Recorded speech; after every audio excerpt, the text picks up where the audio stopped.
Shalom Ibu Ciren dan Ibu Kristi. Sekarang kelompok kami akan menjelaskan tentang global warming atau pemanasan global. Nah, yang akan kami bahas adalah bagaimana apa itu global warming, terus bagaimana global warming itu terbentuk, dan apa dampak dan apa solusi yang bisa kita lakukan. Yang pertama, kami akan membahas tentang lapisan atmosfer. Lapisan atmosfer adalah suatu lapisan gas yang menyelimuti suatu planet. Nah, lapisan atmosfer ini terbagi lagi menjadi beberapa bagian. Di bagian pertama itu ada troposfer sekitar 0 sampai 12 km di atas permukaan tanah. Nah, troposfer ini adalah tempat untuk terbentuknya cuaca seperti hujan, awan, dan lain-lain. Di atas troposfer ada stratosfer sekitar ketinggiannya 12 sampai 50 km di atas permukaan darat. Nah, stratosfer ini adalah lapisan ozon yang melindungi kita dari sinar UV matahari. Nah, di atasnya itu ada mesosfer sekitar 50 sampai 85 km di atas permukaan daratan.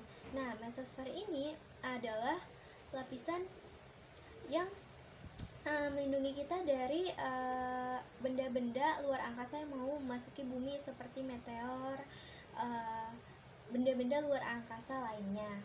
Nah, di atasnya mesosfer itu ada termosfer. Termosfer ini adalah lapisan atmosfer yang suhunya paling panas. Yang suhunya paling panas sekitar 2500 derajat Celcius. Nah, termosfer ini berada pada ketinggian 85 sampai 500 km di atas permukaan darat. Nah, fungsinya termosfer ini itu sebagai panggung tempat terjadinya aurora. Nah, lapisan atmosfer yang paling luar adalah eksosfer, sekitar di atas 500 km di atas permukaan darat. Nah, eksosfer ini adalah gerbang dari lapisan atmosfer ke bagian luar angkasa. Nah, kita masuk ke WKA-nya, wawasan Kristen Alkitabiah.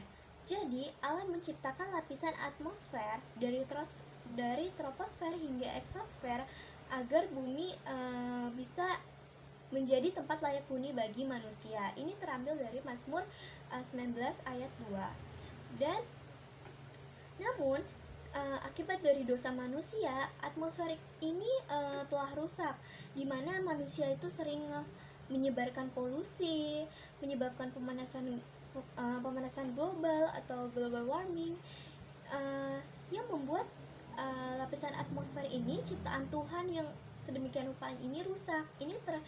Ini tercatat di Roma 8 ayat 20 sampai 22. Namun, setelah Kristus menebus kita, setelah Kristus menebus manusia, seluruh ciptaan dipulihkan, termasuk lapisan atmosfer ini. Nah, kita sebagai orang percaya dipanggil untuk bertobat dan menjadi penata layanan lingkungan yang baik dan bertanggung jawab sebagai wujud iman kita pada Kristus. Next. Selanjutnya di sini saya akan menjelaskan mengenai proses dan juga akibat dari global warming. Proses terjadinya global warming yang pertama diakibatkan oleh efek rumah kaca. Efek rumah kaca merupakan proses ketika panas matahari terperangkap di atmosfer bumi karena adanya gas rumah kaca seperti karbon dioksida, metana, dan juga di nitrogen oksida. Awalnya sinar matahari masuk ke bumi dan diserap oleh permukaan bumi seperti tanah, laut, maupun juga tumbuhan. Namun karena ada gas-gasnya tersebut atau gas-gas tersebut terperangkap di atmosfer sehingga bumi tidak dapat memantulkan panas tersebut kembali sepenuhnya, sehingga panas tersebut tertahan dan juga terperangkap dan mengakibatkan adanya efek rumah kaca. Yang kedua yaitu adanya polusi industri dan juga kendaraan. Kegiatan industri dan kendaraan bermotor menggunakan bahan bakar seperti fosil, yaitu seperti bensin, solar, batu bara, dan juga gas alam.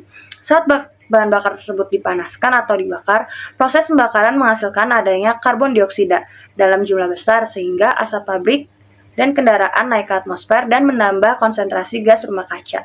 Semakin banyak kendaraan dan juga aktivitas industri, maka semakin juga besar emisi yang dihasilkan. Yang ketiga yaitu adanya penebangan hutan. Hutan memiliki peran penting sebagai penyerap karbon dioksida melalui proses fotosintesis. Namun karena banyaknya penebangan hutan pada saat-saat ini, sehingga pohon-pohon tersebut mengakibatkan keluarnya juga gas karbon dioksida, dan gas karbon dioksida tersebut akhirnya menumpuk di lapisan atmosfer. Dan yang terakhir yaitu adanya limbah pertanian dan juga peternakan. Dalam sektor pertanian, penggunaan pupuk kimia menghasilkan gas nitrogen oksida yang termasuk juga gas rumah kaca yang kuat. Selain itu, aktivitas peternakan seperti sapi dan kambing juga menghasilkan gas metana dari proses pencernaannya. Limbah kotoran ternak juga dapat menghasilkan metana saat terurai. Gas metana tersebut memiliki kemampuan memerangkap panas lebih kuat dibanding karbon dioksida. Karena itu, semakin besar aktivitas pertanian dan juga peternakan tanpa pengelolaan yang baik, maka semakin banyak juga gas rumah kaca dan dapat dilepaskan ke atmosfer dan juga menyebabkan suhu bumi semakin meningkat. Lanjut, kita masuk ke dampak umum dan dampak dari kasus-kasus yang sudah kita ambil. Yang pertama, ada bencana alam, contohnya tuh banjir dan cuaca yang ekstrim. Karena hujan yang semakin tidak menentu, sering membuat kita harus menghadapi banjir bandang karena tanah yang tidak sempat menampung air. Dan badai jadi lebih kuat karena perubahan cuaca yang cukup drastis dan ekstrim. Yang kedua, ada kesehatan dan suhu panas. Karena udara di sekitar kita semakin panas, membuat kita gampang sakit. Contohnya kita itu bisa terkena DBD dengan tingkat tinggi karena pengembangbiakan nyamuk itu tuh saat udara panas itu tuh gampang lebih banyak untuk menghasilkan telur dan akan menetas, dan nyamuk sering menggigit kita di cuaca yang lumayan panas. Dan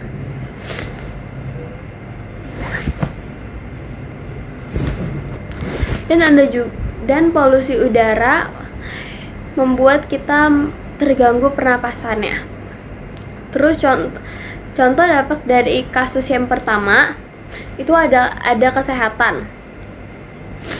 Karena tubuh kita gampang cepat lelah. Karena tubuh kita pada saat udara yang sangatlah panas menjadi gampang lelah, terus juga gampang pusing dan resiko dehidrasi karena cairan dalam tubuh kita tuh mengeluarkan keringat berlebih yang menyebabkan kita itu dehidrasi atau kekurangan cairan dalam tubuh kita. Terus yang kedua ada ekonomi. Kenapa? Karena tagihan listrik itu tuh akan membengkak karena di tubuh kita tuh membutuhkan kesejukan yang kita harus menggunakan AC atau kipas angin secara terus-menerus. Terus untuk kasus yang kedua ada krisis air. Karena hilangnya cadangan air tawar yang alami yang akan mengganggu keseimbangan alam kita. Terus yang kedua ada bencana pesisir karena mencairnya es. Karena mencairnya es, lalu itu tuh es yang ada di gunung itu tuh turun ke air laut, lalu pokoknya air laut itu kayak bisa naik.